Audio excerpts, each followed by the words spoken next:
जय जय श्री राधे, जय जय श्री राधे, जय जय श्री राधे। भक्ति भक्ति भगवंत गुरु चतुर्नाम बपुए, इनके पद बंधन की नाशे बेग्नियरे। नमो नमो जय श्री वृंदावन रचि विरचिति घनि घोरी। नमो नमो जय कुंज मेहलिनित, नमो नमो जामे चुकोरी। नमो नमो जय कुंज विहारिन, नमो नमो प्रीतम चित चोरी। नमो नमो जय श्री हरिदासी, नमो नमो इन्हीं की जोरी। आज के सत्संग में श्री साक्षी गोपाल जी के भक्त की कथा का वर्णन करेंगे। प्रियादास जी कहते हैं, घोर देशवासी और वह विप्रता की कथा सुनो। एक वेश वृद्ध जाति, वृद्ध छोटो संग है। और ठोर फिर आए बन तन भयो, दुखी कीनी टहलिया भंग है। रीजो बड़ो दुज निज सुता तो को दई, अहो रहो नहीं चाह मेरे लई बिने रंग है। साखी दे गोपाल हो बात प्रतिपाल करो, डरो कुलग्राम भाम पूछो सो प्रसंग है। प्रियादास जी कहते हैं, आप गौड़ देश में निवास करने वाले दो ब्राह्मणों की कथा सुनिए। इन दोनों में एक कुल और आयु दोनों में बड़ा था, दूसरा नई अवस्था वाला साधारण कुल का था। दोनों तीर्थ यात्रा करने के लिए घर से निकले। अनेक तीर्थों का दर्शन करते हुए दोनों वृंदावन धाम में आए। देवयोग से बूढ़ा ब्राह्मण बीमार हो गया। तब उस युवक ने, नई अवस्था वाले युवक ने बड़े प्रेम से खूब सेवा की। स्वस्थ हो जाने पर उसने अति प्रसन्न होकर कहा, मैंने अपनी लड़की तुम्हें दे दी, अपनी लड़की के साथ तुम्हारा विवाह करूंगा। तब उस युवक ने कहा, अरे आप यह क्या कह रहे हैं, मेरे मन में ब्याह की चाह नहीं है। उस वृद्ध ने नम्रतापूर्वक आग्रह किया और मंदिर में विराजमान श्री गोपाल जी को साक्षी बनाकर कन्या देने की प्रतिज्ञा की। तब उस युवक ने भी स्वीकार कर लिया। दोनों वृंदावन से चले और घूमते घामते अपने घर को पहुँचे। तब उस युवक ने वृद्ध से कहा, अब आप अपनी प्रतिज्ञा का पालन कीजिए और अपनी लड़की का ब्याह मेरे साथ कर दीजिए। वृद्ध ने अपनी स्त्री तथा कुटुंब वालों से पूछा, उनकी सम्मति नहीं हुई। अब अपनी प्रतिज्ञा से टल गया। कुछ दिन बाद उस युवक ने पुनः वृद्ध ब्राह्मण से कहा, आप अब शीघ्र ही अपनी कन्या मुझे दीजिए। जैसी बात वृंदावन ने कही थी वैसा ही काम कीजिए। उस वृद्ध ब्राह्मण की स्त्री और पुत्र को जब सब बात मालूम हुई तो वे कहने लगे, अरे ये क्या, हमारी लड़की क्या उस कुलहीन वाले ब्राह्मण के योग्य है, हम उसके साथ ब्याह नहीं करेंगे। ब्राह्मण बोला, मैंने तो उसे लड़की देने की प्रतिज्ञा की है, अब ना ही कैसे करूं। लोगों ने उसे समझाया, तुम यह कह दो मैं उस समय होश में नहीं था, कष्ट के कारण भूल से कह दिया। अब तो इस उत्तर को सुनकर उस युवक ने पंचायत जोड़ी। पंचों ने पूछा, कोई स्त्री या पुरुष तुम्हारा गवाह है? उसने कहा, इन्होंने श्री गोपाल जी को साक्षी बनाया था, अतः वे ही साक्षी हैं, कोई तुच्छ मनुष्य साक्षी नहीं है। तब सब पंच बोले, इस सभा में आज लिखा पढ़ी करवा लो। यदि गोपाल जी आकर साक्षी दें तो तुम्हारे साथ बेटी का ब्याह कर दिया जाएगा और तुम लड़की को घर ले जाकर गृहस्थाश्रम के सुख भोग करना। तब वह युवक ब्राह्मण वृंदावन को आया और वृंदावनवासी श्री गोपाल जी से बोला, आप मेरे गांव को चलिए और साक्षी दीजिए। ऐसी लिखा पढ़ी मैंने करवा ली है। उत्तर की प्रतीक्षा में गोपाल जी के सामने बैठा रहा। बैठे बैठे कई पहर बीत गए। उसने अन्न जल कुछ भी ग्रहण नहीं किया। तब भगवान श्याम सुंदर बोले, प्रतिमा चलती नहीं है। तो वह बोला कि फिर बोलती क्यों है? यदि भाव में भरकर बोल सकती है तो चल भी सकती है। अब तो भावपूर्ण उत्तर सुनकर श्री गोपाल जी साथ चलने को तैयार हो गए और बोले, मैं तुम्हारे साथ चलूँगा।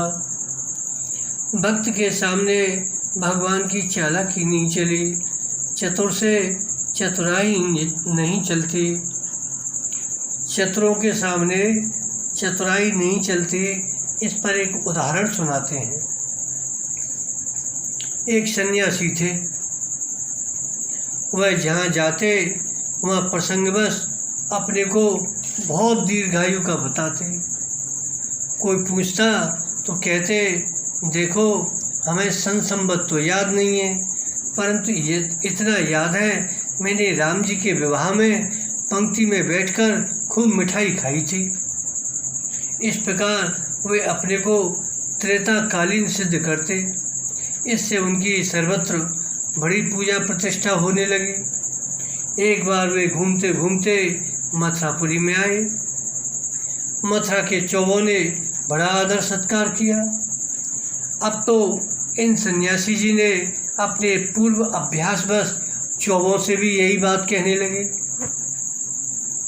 उसे सुनकर एक चौबे ने सन्यासी के गाल पर एक तमाचा मारा और कहा, तुम झूठ कह रहे हो। उस समय परसने वालों में तो मैं ही था, तुम तो पंक्ति में दिखाई नहीं पड़े। चौबे की बात सुनकर सन्यासी चुप लगा गए। उन्हें कोई जवाब नहीं आया। उनके पाखंड का भंडाफोड़ हो गया। चौबे की युक्ति पर सब लोग हंस गए। सब लोगों ने सन्यासी से कहा, व्यर्थ का ढोंग करके अपना लोक परलोक मत बिगाड़ो, सच्चाई से भजन करो। तात्पर्य यह है कि जब चतुरों से काम पड़ जाता है तो चतुराई नहीं चलती। इस तरह आज उस ब्राह्मण बालक के सामने ठाकुर जी की एक नहीं चली। बाकी जब तुम बोलते हो तो चल भी सकते हो। इसके बाद भगवान बोले कि देखो, गवाही के लिए लिवा चल रहे हो तो खूब खिलाना पिलाना पड़ेगा। देखो, गवाही देने वाले की दामाद की तरह खातिर की जाती है। ब्राह्मण ने कहा, प्रभु इसकी बिल्कुल चिंता नहीं करना, मैं खूब रुपया लाया हूँ। भगवान हंसकर बोले, तो मैं ऐसी वैसी चीज़ नहीं खाऊंगा, मुझे माल खिलाना होगा। वह ब्राह्मण बोला, हाँ हाँ प्रभु, खूब माल छनाऊंगा। भगवान बोले, तो थोड़े मोड़े से काम नहीं चलेगा, पूरे 2 सेर भोग लगाने होंगे। वह ब्राह्मण बोला, आप निश्चिंत रहें, 2 सेर की जगह 4 सेर भोग लगाऊंगा। तब श्री वृंदावन के ठाकुर चलने को तैयार हुए। कहते हैं खबैया ठाकुर हैं, पहले खाने पीने का सौदा कर लिए तब चलने को तैयार हुए। भगवान बोले, दूसरी बात और है। क्या है? मैं तुम्हारे पीछे पीछे अपने पैरों के नूपुरों को बजाता हुआ चलूँगा। उनकी ध्वनि तुम्हारे कानों में पड़ती रहेगी, जिससे तुम मन में विश्वास रखना कि गोपाल जी आ रहे हैं। पर पीछे घूमकर मत देखना। जहाँ घूमकर मुझे देखोगे बस मैं वहीं रह जाऊँगा। सारी बातें मैंने तुम्हें सुना समझा कर पहले ही कह दी, ऐसा ही करना। जब सब बात तय हो गई तब भगवान चलने को तैयार हुए। आगे आगे भक्त, पीछे पीछे भगवान वृंदावन से चले। जैसे ही गांव के निकट पहुँचे तैसे ही उस भक्त के मन में आया, जरा चलते हुए ठाकुर जी की शोभा देख लो। घूमकर देखते ही श्री गोपाल जी खड़े हो गए और मंद मंद मुस्कुराने लगे। भक्त ने कहा, क्यों थक गए क्या? अब तो बस थोड़ी ही दूर चलना है। भगवान ने कहा, मैंने तो पहले ही कह दिया था कि जब तुम मुझे पीछे मुड़कर देख लोगे तो मैं आगे नहीं जाऊंगा। अब तो तुम पंचों को यहीं बुला ले आओ। वह युवक ब्राह्मण गांव में आया और सबसे बोला, चलकर देखो, स्वयं गोपाल जी साक्षी देने पधारे हैं। यह सुनते ही सब लोग आश्चर्यचकित हो गए। गांव के सभी लोग दौड़कर आए। पंचों के सामने श्री गोपाल जी ने अपने श्रीमुख से बोलकर साक्षी दी। उस युवक ब्राह्मण के लिए भगवान का श्री वृंदावन से आना और बोलकर साक्षी देना देखकर सब लोग बड़े प्रभावित हुए। सभी ब्राह्मण कहने लगे, इनसे मैं अपनी कन्या का विवाह करूंगा। तब कुछ वृद्ध लोगों ने कहा कि भैया, जिस कन्या के विवाह निमित्त भगवान साक्षी बनकर आए हैं, विवाह तो उसी के साथ होगा, क्योंकि इस विवाह में प्रभु की इच्छा जान पड़ती है। नहीं तो भला वृंदावन छोड़कर यहाँ आते ही क्यों? फिर तो बड़े आनंद से उस कुलीन वृद्ध ब्राह्मण ने अपनी कन्या उस युवक के साथ ब्याह दी। दोनों भक्तों की तथा अन्यों की अभिलाषाएं लाख लाख प्रकार से पूर्ण हुई। अनेक प्रकार के प्रेम भावों के रंग लोगों के हृदय में भर गए। फिर वह श्री गोपाल जी का विग्रह लौटकर वृंदावन नहीं आया। लोगों ने विनय की और घेर कर वहीं रख लिए। जब यह समाचार वहाँ के राजा को मिला तो उस भक्त राजा ने श्री गोपाल जी के लिए विशाल भव्य मंदिर बनवा दिया और नित्य के राग भोग की समुचित व्यवस्था कर दी। साक्षी देने के लिए आने के कारण भगवान श्री साक्षी गोपाल जी के नाम से प्रसिद्ध हुए। वर्तमान में अब भी वहीं उड़ीसा में साक्षी गोपाल विराज रहे हैं। एक बार श्री साक्षी गोपाल जी भगवान का दर्शन करने के लिए श्री जगदीशपुरी के राजा आए। दर्शन करके बड़ा सुख पाए। पर तो राजा ने श्री साक्षी गोपाल भगवान को पुरी पधारने का निमंत्रण दिया। राजा के भाव को देखकर श्री साक्षी गोपाल जी ने निमंत्रण स्वीकार कर लिया और राजा के साथ ही पुरी पधारे। राजा ने इन्हें मंदिर में श्री जगन्नाथ जी के बगल में पधरा दिया। खूब दूनादून राग भोग लगने लगा। परंतु श्री साक्षी गोपाल जी तो श्री वृंदावन के खवैया ठाकुर ठहरे। बढ़िया बढ़िया माल छानने वाले, अतः भोगों में जो अच्छे अच्छे पदार्थ होते वह स्वयं खा जाते और कड़ी भात श्री जगन्नाथ जी के लिए छोड़ देते। एक दो दिन तो श्री जगन्नाथ जी इन्हें मेहमान जानकर कुछ नहीं कहे, परंतु रोज रोज का यही रवैया देखकर वे उदास हो गए।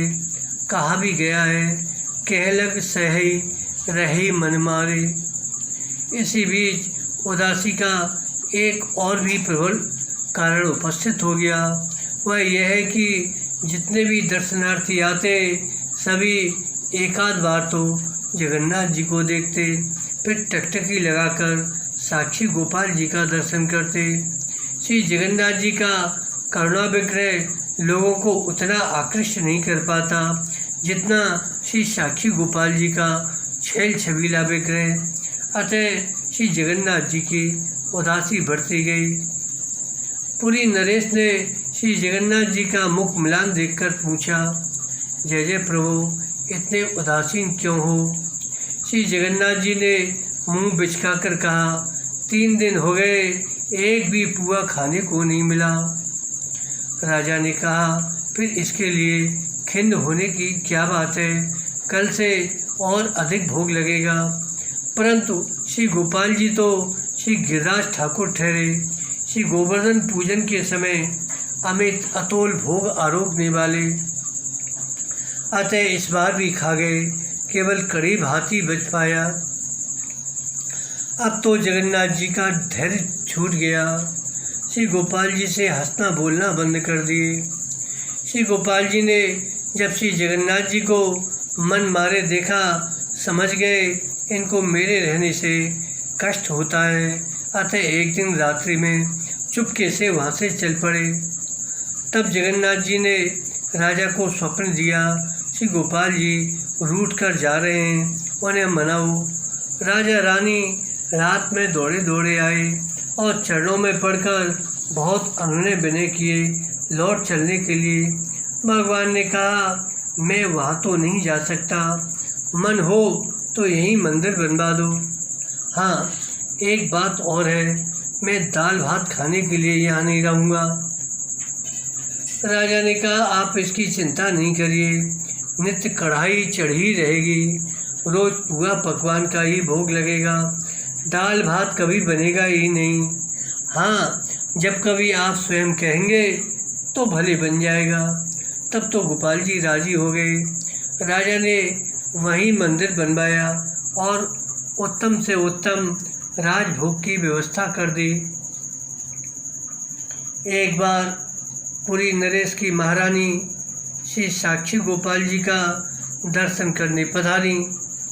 दर्शन करने पर उनकी इच्छा हुई, यदि गोपाल जी की नाक सिद्धि होती तो मैं इनको सुंदर बहुमूल्य नासामणि धारण करवाती। पुजारियों से पूछवाया तो उन्होंने कहा, नासिका में कोई छिद्र नहीं है। रानी उदास होकर चली गई। दूसरे दिन रात्रि में महारानी को स्वप्न हुआ, मानो साक्षी गोपाल जी सामने खड़े होकर कह रहे हैं, रानी जो श्री यशोदा मैया ने बचपन में मेरे नाक और कान दोनों छिदवाए थे, पुजारियों को इसका पता नहीं है, तुम नासामणि ले आओ। कल पुजारियों से ध्यानपूर्वक दिखवाना, छिद्र दिख जाएगा, फिर तुम सहर्ष मुझे नासामणि पहनाकर अपना मनोरथ पूर्ण कर सकती हो। रानी जान गई कि साक्षी गोपाल जी मूर्ति नहीं है, साक्षात यशोदा नंदन है। प्रातःकाल बड़े समारोह के साथ आकर उन्होंने श्री गोपाल जी को नासामणि धारण कराया और बहुत बड़ा उत्सव मनाया। श्री गोपाल जी को श्री राधा जी के बिना अच्छा नहीं लगता था, उधर श्री राधा जी को भी श्री गोपाल जी के बिना अच्छा नहीं लग रहा था। अतः वह श्री साक्षी गोपाल जी के बिल्वेश्वर नाम के पुजारी के घर में पुत्री के रूप में प्रकट हुई। पुजारी ने पुत्री का नाम लक्ष्मी रखा। जब वह बड़ी हो गई तो साक्षी गोपाल जी उसके साथ साक्षात विविध विनोद करने लगे।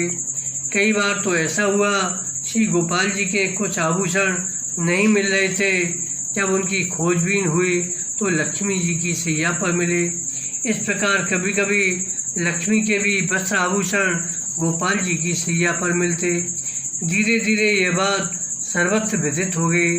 तब राजा रानी ने लक्ष्मी में श्री राधा जी की भावना करके श्री राधा जी का एक सुंदर विग्रह तैयार करवाकर विधिपूर्वक श्री गोपाल जी के वाम भाग में पधरा दिया।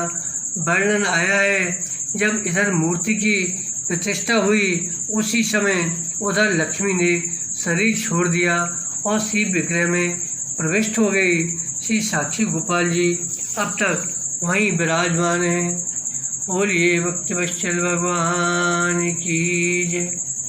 जय जय श्री राधे, जय जय श्री राधे, जय